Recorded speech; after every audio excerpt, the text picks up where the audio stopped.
देश भर के विश्वविद्यालय में केवल आरएसएस के कार्यक्रम हो रहे हैं, और जो बच्चे आरएसएस के कार्यक्रम में नहीं जा रहे, उनको अटेंडेंस नहीं मिल रही है, उनका पीएचडी सबमिशन नहीं हो रहा है। आप विश्वविद्यालयों को बचा ही नहीं सकते। पूरी तरह से ये विश्वविद्यालय बर्बाद हो चुके हैं, और जो आरएसएस का नहीं होगा वो वहां पर नहीं जा सकता। इसीलिए जब उनके पास वैज्ञानिक नहीं थे तो उन्होंने वैज्ञानिक सोच को ही खत्म किया। उनके पास बुद्धिजीवी अपने नहीं थे कि जिनसे वो पुरानी चीजों को काउंटर करते, तो उन्होंने बुद्धिजीवियों को ही अपमानित करने के लिए अर्बन नक्सल गाली बना दी। अब उनके पास डिग्री नहीं थी तो उन्होंने सारे देश के युवाओं की डिग्रियों को औचित्यहीन बना दिया है। केवल आरएसएस की डिग्री वाले ही बचेंगे।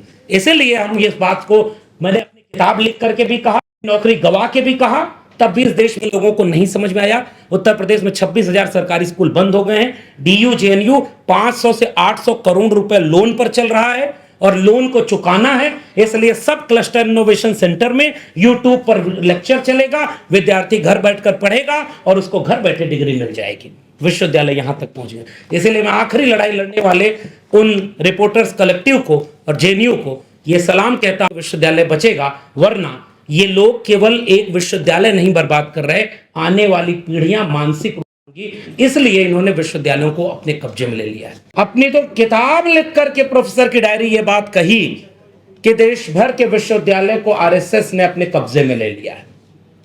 मैं जब आज यहां बैठा हूं तो आज से चंद रोज पहले की बात होगी। दिल्ली विश्वविद्यालय के एक कॉलेज है, उसमें एक लेडी शेड्यूल कास्ट पोस्ट थी, वो असिस्टेंट प्रोफेसर की, उसका अपॉइंटमेंट हुआ। 11 महीने प्रोबेशन पीरियड होता है, उसके बाद उस नौकरी को पक्का कर दिया जाता है, और उसके बाद प्रिंसिपल ने उन्हें टर्मिनेट कर दिया परमानेंट करने की बजाय, ये कह करके कि आपके कुछ आर्टिकल हमें संदिग्ध लगे। मुझे अपना कॉलेज याद आया। मेरे कॉलेज का जो सबसे कूड़ा प्रोफेसर था, उसने 1.5 पन्ने का आर्टिकल लिख करके अपना प्रोफेसरशिप का प्रमोशन का इंटरव्यू क्वालिफाई कर लिया। यानी जो उसके फेवर में है उसके आर्टिकल कॉपी पेस्ट है, तो भी 1.5 पन्ने का आर्टिकल, रिसर्च आर्टिकल कैसे हो सकता है? और 1.5 पन्ने के आर्टिकल पर लोग प्रोफेसर बन गए।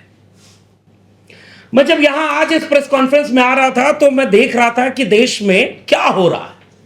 इस देश के जेनजी को चिंता हुई कि अगर पैसे देकर के 30 लाख 40 लाख रुपए में नीट के पेपर लीक के जरिए रास्ते अगर कोई डॉक्टर बन जाएगा तो आने वाली पीढ़ियों को खराब डॉक्टर मिलेंगे।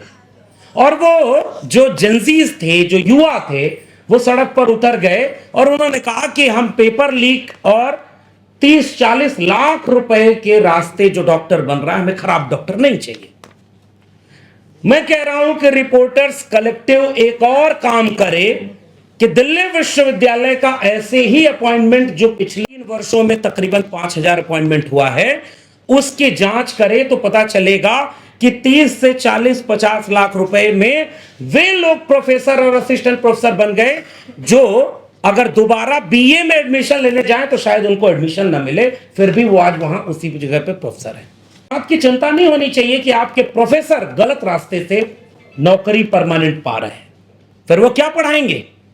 हमने अपनी किताब में ऐसे जाने कितने किस्से लिखे कि जब एक वाइस चांसलर गुलाम होता है आरएसएस का, शांति श्री जी को वहां एक प्रोटेस्ट किया था, जब उन्होंने अपने मुखार बिंदु से कितना अच्छा वाक्य बोला था कि इस देश के दलितों को तो आदत हो गई है रोने की, वो केवल रोते रहते हैं, अपनी पीड़ा ही दुख सुनाते रहते हैं। और उसके बाद भी हमने देखा कि कैसे उनके ऊपर कोई कार्रवाई नहीं। अब तो यहां बैठ करके हम सुन रहे हैं कि उनके अपॉइंटमेंट के पहले ही उनके ऊपर कितने तरह के आरोप लग चुके थे। तो शायद हम उस देश में रह रहे हैं जहां अगर आप बीजेपी और आरएसएस के हैं तो आप कितने करप्ट हैं इससे तय होगा कि आपको कितनी बड़ी कुर्सी मिलेगी। वाइस चांसलर कैसे हैं? मैं उत्तर प्रदेश से आता हूं और मैंने प्रोफेसर की डायरी जो लिखी है उसमें बहुत सारे ऐसे किस्से लिखे। जेएनयू में हमारे एक सीनियर थे, वो आके किस्सा सुनाए कि उनके अपॉइंटमेंट के बाद विद्यार्थियों ने मना कर दिया कि हम इनकी क्लास नहीं लेंगे, इनको तो कुछ आता ही नहीं।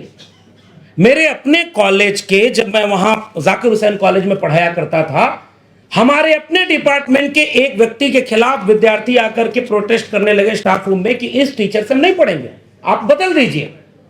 और वो प्रिंसिपल का चहेता था। आज मैं देखता हूं तो वो डीयू का डीन बना हुआ है। जिसका क्लास विद्यार्थी लेना नहीं चाहते उसको और बड़ी बड़ी कुर्सी मिल रही है। अब आप नए भारत में प्रवेश कर चुके हैं।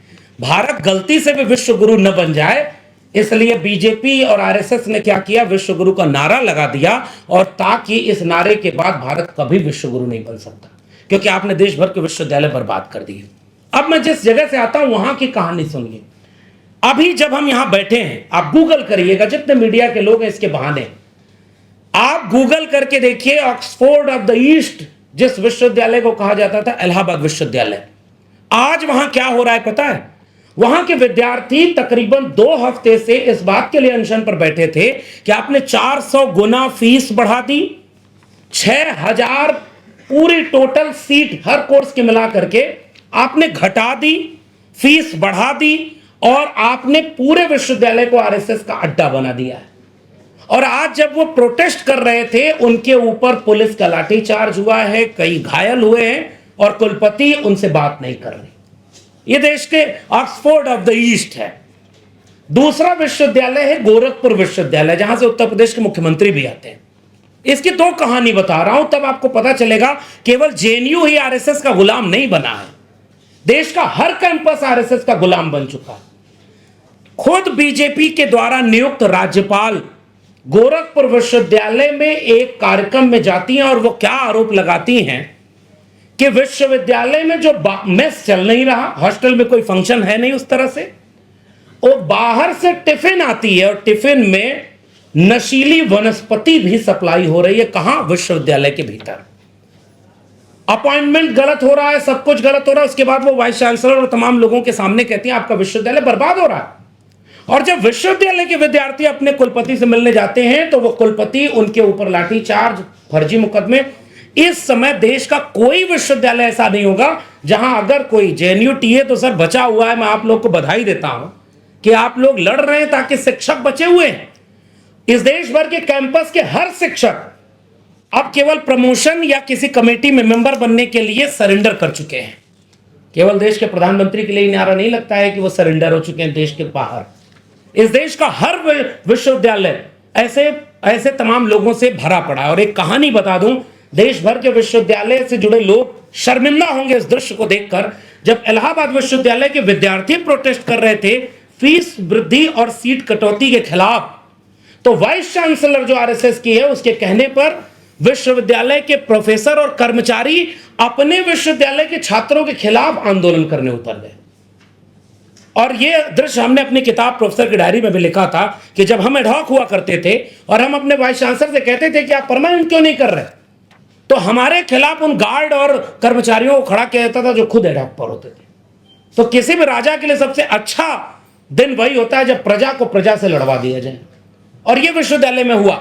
अभी हमारे पूर्व एक पत्रकार महोदय कह रहे थे उड़ीसा में 14 वाइस चांसलर नहीं थे, बीजेपी की सरकार बनी, सारे वाइस चांसलर आ गए। हम तो दिल्ली विश्वविद्यालय में हमने देखा 2010 के बाद से 2014 में सरकार बन गई, फिर भी वीसी अपना नहीं था। 2019 में सरकार बन गई, तब भी उनको हिम्मत नहीं हुई कि परमानेंट अपॉइंटमेंट कराएं। जब उन्होंने प्रिंसिपल अपने बनवा लिए, वाइस चांसलर अपने बनवा लिए, सारे आरएसएस के बनवा लिए, उसके बाद 5000 पोस्ट पर उन्होंने परमानेंट अपॉइंटमेंट कर दिया, और सारे आरएसएस वाले हैं। और आज क्या हो रहा है, जेएनयू का मैं एक दृश्य देख रहा था, मैं हिंदी विभाग से था, हमारे हिंदी विभाग की वाइस चांसलर जेएनयू में जो शाखा की परेड चल रही थी उस पर पुष्प वर्षा कर रही थी। वो कभी भी अपने डिपार्टमेंट में उन बच्चों को रिसर्च में एडमिशन दिलवाएगी क्या जो आरएसएस से अलग राय रखते होंगे? जब वो सारे लोग आरएसएस वाले भर गए तो आप कल्पना करिए कि पीएचडी में एडमिशन से लेकर के जो वाइवा में नंबर मिलता है वो सब ये देख कर दिया जाएगा कि कौन किस विचार का है।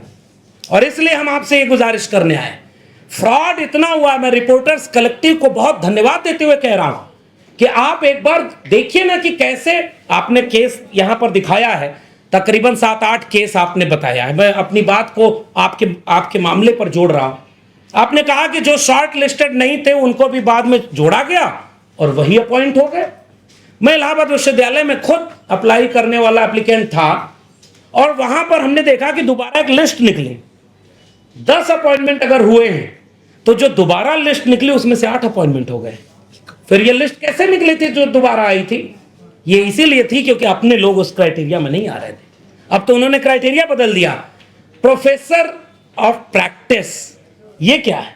अगर आपके पास नेट नहीं है, जेआरएफ नहीं है, पीएचडी नहीं है, और अगर आपके पास आरएसएस की शाखा वाली प्रथम वर्ष दीक्षित, द्वितीय वर्ष दीक्षित, तृतीय वर्ष दीक्षित अगर आप हैं, तो आप डायरेक्ट प्रोफेसर बन सकते हैं, डायरेक्ट वाइस चांसलर बन सकते हैं। सब तो आरएसएस के कब्जे में चला गया। और आरएसएस ने क्या किया? इस देश में जितने लोग बोलने वाले थे उनकी सीटों पर एनएफएस करवाया। यही जवाहरलाल नेहरू विश्वविद्यालय है। आज से तकरीबन 10 साल पहले छात्र संगठनों ने एक ऐसे ही बुकलेट जारी करके ये बताया था कि इंटरव्यू वाइवा जो होता है पीएचडी के एडमिशन में, उसमें जाति देख करके नंबर काटा जाता है। हमारे एक मित्र थे, वो आदिवासी परिवार के आने वाले, उनके बहन को 1 नंबर दिया था, अगर 3 नंबर देते तो उसका सिलेक्शन हो जाता, लेकिन जेएनयू में नहीं है। मैंने अपनी किताब में लिखा है सर कि जाने कितने बच्चे पीएचडी करके वापस अपने गांव लौट गए, लेकिन आरएसएस में नहीं गए, इसलिए आज वो बेरोजगार बैठे हैं, उनका दर्द पूछने वाला कोई नहीं है। आपने इस देश के विश्वविद्यालयों को यहां पहुंचा दिया है। अवसाद में ग्रसित है। मेरे विश्वविद्यालय का एक नौजवान प्रोफेसर सुसाइड कर लेता है। तब हमने देखा कि वो सुसाइड किस बात के लिए किया, क्योंकि मेरिट के नाम पर कल तक जिन लोगों ने मंडल आंदोलन का विरोध किया था, मेरिट के नाम पर जिन लोगों ने आरक्षण का विरोध किया, वो 40 लाख रुपए देकर के अपॉइंटमेंट हो रहा है, इसका एक भी बार विरोध नहीं करते। एनएफएस होता है एससी एसटी ओबीसी पोस्ट पर, इसका विरोध नहीं करते। मैं इसलिए बधाई देता हूं रिपोर्टर्स कलेक्टिव और जेएनयू टीए का, जेएनयू एसयू का, कि आप वो आखिरी लड़ाई लड़ रहे हैं। हमारे पूर्व के वक्ताओं ने कहा कि आपने शुरुआत कर दी। मैं कह रहा हूं नहीं साहब, आप आखिर में लड़ रहे हैं। अगर आप जीते तो विश्वविद्यालय बचेंगे, आप नहीं जीते तो इस देश में अब कोई विश्वविद्यालय पब्लिक फंडेड नहीं बचेगा। बचेगा तो केवल गलगोटिया यूनिवर्सिटी बचेगा, जो चीन का रोबोट अपने यहां का बना के बेचेगा, और अगली बार देखिएगा पद्मश्री उसके वाइस चांसलर को मिल जाएगा। जो जितना बड़ा इस देश में मेरिट की हत्या करेगा, वो उतना ही आगे जाएगा। इसीलिए कह रहा हूं प्रोफेसर ऑफ प्रैक्टिस क्या है?